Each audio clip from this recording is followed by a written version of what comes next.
Welcome to this week's vlog. It is coming to you from the department of Vienne for the first part, and then at the end of the day it's going to be coming to you from Indre-et-Loire, specifically around the city of Langeais. Now behind me you can see there is of course a very nice chateau. I was hoping for a nice dawn, but of course it's not to be. This is the only day that I could really get out this week. There's quite a few things going on family wise, so unfortunately for a few days they were saying it was going to be nice weather, but it is just pretty much grey and overcast. What can I do? There's not a lot you can do. As a travel photographer, it's what you have to put up with, whereby you plan something over a few days and every time you think it's going to work the weather closes in. What do? There's nothing you can do. You just have to carry on with your plans, get out there and discover. And as I said, you can see behind me there's a very nice chateau. So let's get on with the first shoot of the day. This is how I've set up my shot looking at the Chateau de Beauregard. It's I kind of wonder if it's actually occupied or not, as a lot of the windows looked blanked out over there and there seems to be absolutely no sign of life. But anyway, so there's the Canon 6D there, my usual dawn or dusk camera. There's a Canon 17 to 40 millimeter lens on the front because the tilt shift just isn't needed in this particular shot. Why? Because the way I've got it framed up, it's pretty much leveled off in the center, so there's no any real converging verticals at all. And on the front there's two leaf filters. There's a 0.9 and a 0.3 soft grads, just to hold back what is up in the sky. There's not a lot at all. And on the front I've added on the heliopan polarizer just to remove the reflections that are in the water. It's also helping to lengthen the exposure time so I can get a nice smooth exposure in the water. Otherwise there's a few ripples. There's a little bit of a light breeze at the moment. Sorry for the traffic going past. I thought it'd be a nice sleepy village, but seems to be like Piccadilly Circus at the moment. But in any case, so that's how I've set up my shot here in Beauregard. There's not really a lot else that I can do here, because as I said, it's supposed to be dawn about now, and the sun should be coming up basically around there, and just is not happening at all. What can I do from here? I think it's going to be a day of architecture and possibly interiors, because looking at the weather, it's just grey, miserable and drab. So I'd love it to be on the landscape of the Vienne, but I just don't think it's going to happen for the first part of this vlog. So I'm sorry about that. I'm just going to have to carry on and make the best of the day that I can.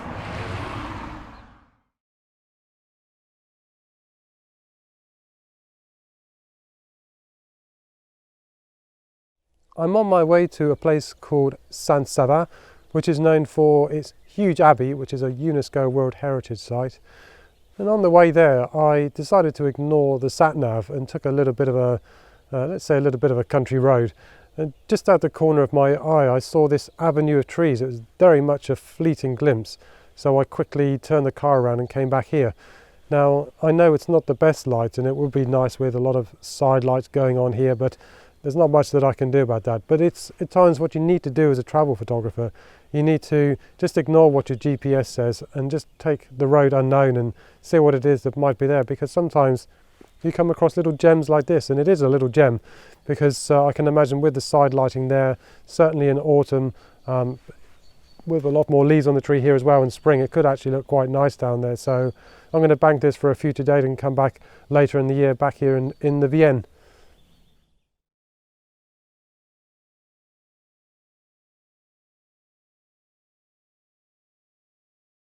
This is the pretty little village of Saba with its abbey that you can see back there in the distance.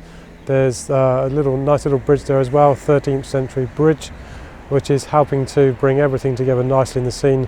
The only frustrating thing is just behind the abbey up there you might be able to see, looks like a kind of factory or something, which kind of spoils it. But otherwise, apart from that, beautiful little scene back there. You might be able to see as well the architecture is slightly different down here in the Vienne. If you look at the roof, of the, I guess it's a chapel back there with a cross on top, you can see the different style of architecture there. So that's something you might see throughout this vlog. And this first part of the vlog this morning is the different style that you get in the Vienne. So there you go, Saint-Saba.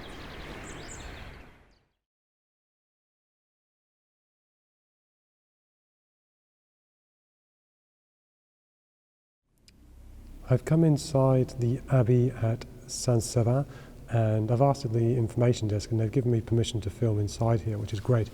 Now inside it's absolutely stunning. So it's not as big as you might imagine from the outside, but you might be able to see here from the wide angle of the lens that the columns are all painted. But it's not just the columns that are painted, it's also the ceiling is painted too. So that's why my camera is pointing directly up at the ceiling, because of all the frescoes that are up there on the ceiling. It's absolutely stunning to see.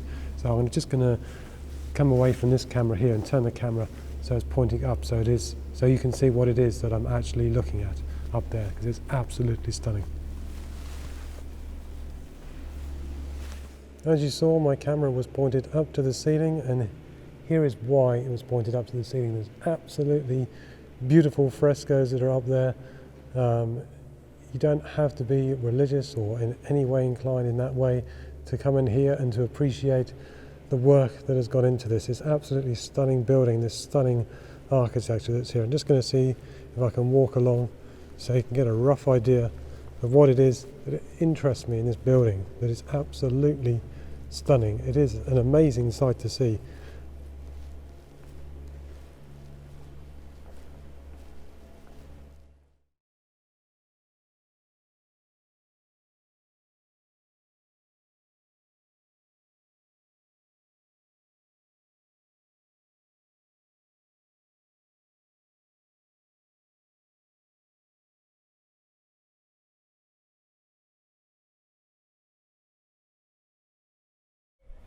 Before I carry on to the next segment, what I'm going to say is a huge thank you to the communications team of Saint-Saba, who let me photograph inside the Abbey and get the images that I wanted to. Absolutely brilliant people, so a huge thank you for letting me do that.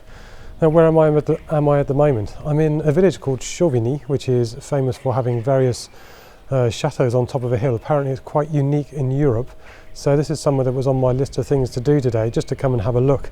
And behind me you can see the church here, and you can see the different style already that is starting to appear in this part of France. So the further south you go, the more kind of Mediterranean look you get to the architecture. So that's, I think it's the Church of Saint-Pierre there, so it looks quite nice.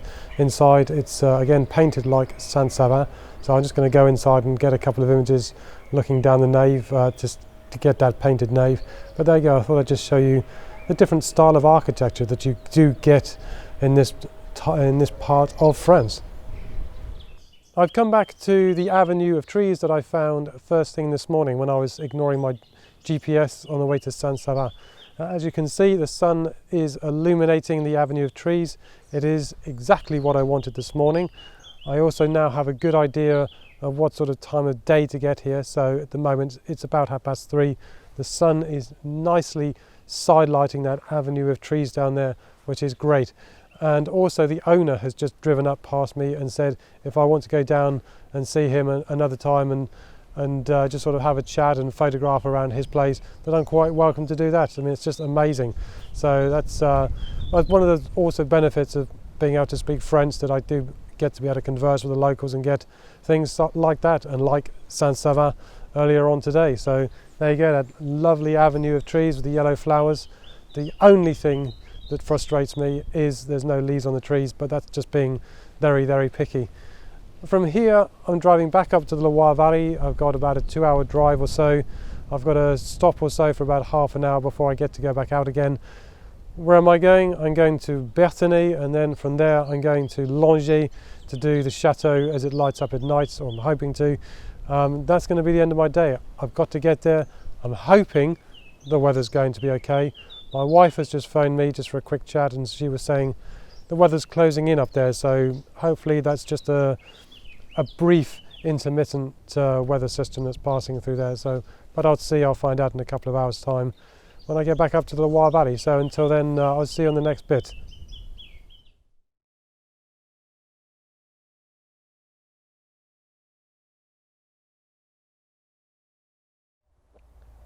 I'm back here in the Loire Valley, and in fact I am on the banks of the Loire. I'm not that far from Langeais. I'm opposite a river called Briemont, and I did say I was on my way to Bertenay, which is actually further east along the river from here. And this is something that I scouted out on Monday morning. I did a bit of a recce on the other side of the river and it just didn't work for me, so I wanted to try this side to see if it would work, and I think it does. The sun's going to be setting in about an hour or so, and I think this is a place that in spring, summer and autumn it would certainly work in both sunrise, sunset. And at the moment it looks quite nice. It was a little bit harsh when I first arrived, but it's not too bad at the moment as the sun is losing height. So I'm going to quickly get my shot and move on from here. And from here I'm going to Langeais, I'm going to be concentrating on the wooden boats that are at Langeais plus the chateau. So I'm just going to get on with my shot, because as you can see I'm set up here, so I want to get it before the light does get too low and I miss my shot at Langeais.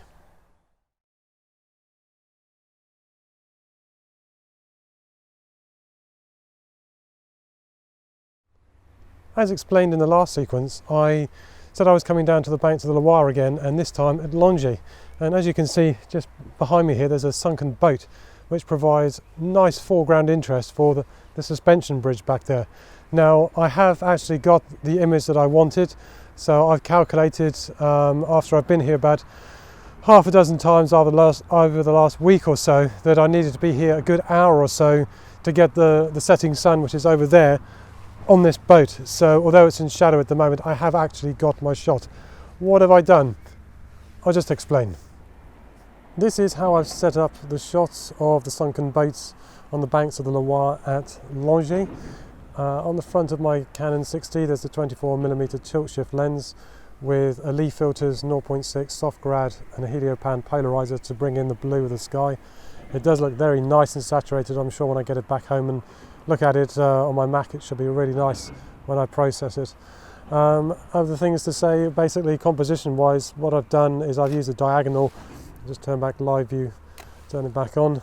There's a diagonal with a boat going up there, and then the bridge is coming in on the top third. Now I have found over the last few days as I've been doing this particular shot over and over again, is to make sure there is enough room at the top, even with the overhang of the tree, just to try and make it very, very balanced. The other thing is the boat is moving all the time, so if there's too long an exposure, the front of the boat is actually blurred, so you have to keep an eye on what the boat is doing to make sure it's sharp. But apart from that, this is the banks of the Loire at Langeais. I've got about 10 minutes to get up to a viewpoint to get the setting sun on the chateau, so hopefully I can get that as that's going to be my final shot of the day.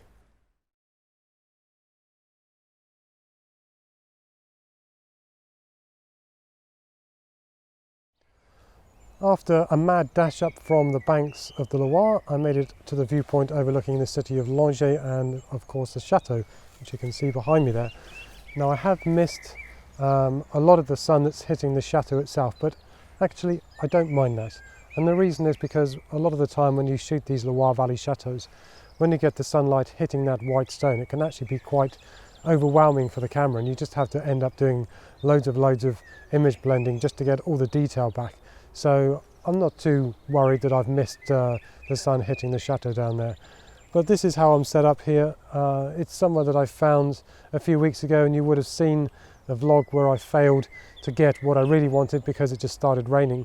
So I've been coming back and trying to find somewhere I could come, and this place it pleases me. It's not entirely perfect, but it's certainly one of the better views that you can get overlooking the city and chateau of Langeais. This is how I've set up my shot overlooking the Chateau de Langeais. Now it's my Canon 60 with the Canon 70-200 f4L there. It's stuck on my Manfrotto tripod. On the front is a heliopan polarizer with two Lee filters, ND grads. There's a 0.1 and a 0.9 soft grad there that's holding back the sky. Now it does actually just need the 0.9, but I added the 0.3 just to give it a bit more pep, really. Now I could do that digitally, but I just wanted to do it in camera. What else can I say apart from that? Well, composition wise, the thing that frustrates me the most is the house roof just here. there's not a lot that I can do about it. There's not really a lower angle that I can get to still get the chateau itself, because then if I went lower down the hill just down there, then I would lose a lot of the chateau. So this is probably about the best place that I could find overlooking the Chateau de Langeais. Now, a few weeks ago when I did this in the vlog, where I failed because it was raining, the church tower that you would have seen is actually just off camera, just here. So that's been taken out, as it's quite dominating in the photo, and it doesn't really please me at all. So that's how I've set up my shot. It's a nice end of the day. I've been waiting for this for quite a while now, so I'm very, very pleased to have caught what I do have. I may come back another time a bit earlier to see if the sunlight is quite dominating on that chateau, but until then I'm just going to start signing off.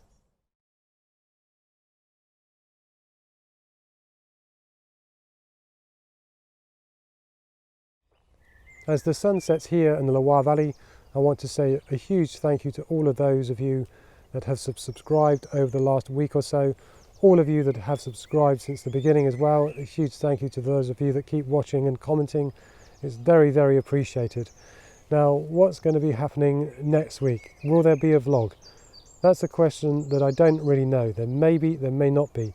There is a reason behind it. I won't go into that just for safety reasons, but there may or may not be a vlog. We will see. In 2 weeks' time though, there will definitely be a vlog, and that vlog is going to be, hopefully, in Burgundy. Burgundy is the region that I really love in France. It's got just about everything apart from coast. There's just so much to see and do in Burgundy. You could spend a whole lifetime there and still not do the region justice. It's an absolutely amazing place to visit. There used to be a poster in Paris that would say, "Come to Burgundy, there's no tourists," and it's pretty much true. You don't see that many people there. Definitely French tourists, but outside of that, there's not that many people that will go to Burgundy, because they just bypass it and go to places like Provence. Well, tough, because Burgundy has a lot to offer and you shouldn't really pass it by. So that's coming up. So until then, thank you so much again to everybody. See you next time.